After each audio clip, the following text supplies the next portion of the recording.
Bird in hand is worth a lot to a seagull in danger. Wait until you see this rescue. NBC 10's Temi Topa Adelea met the Good Samaritans who untangled a bird in trouble. I saw a seagull struggling in the wind with a bag wrapped around its neck. Westerly resident Ralph Brown said he was out for a run in Watch Hill on Sunday when he spotted a seagull in distress. It landed in the bed of his truck first, before trying to fly again. I saw it get taken into the water, and it was getting filled with water, so it looked like the gull was going to go down. So we just fished him out. A man was walking by with his family that I had never met.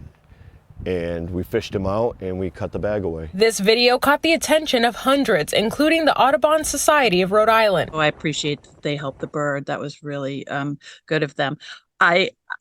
Gulls can be very aggressive, so I was like, oh, I hope nothing bad happens as I'm watching the video. The Audubon Senior Director of Education Program says you can call professionals in instances like this, especially because animals are unpredictable.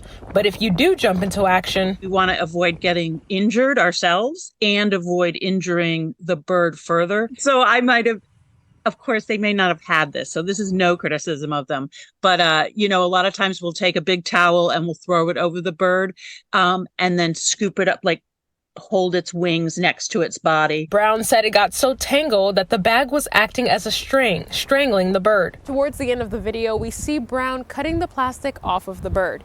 He says they released it immediately, saving a life while sending a message.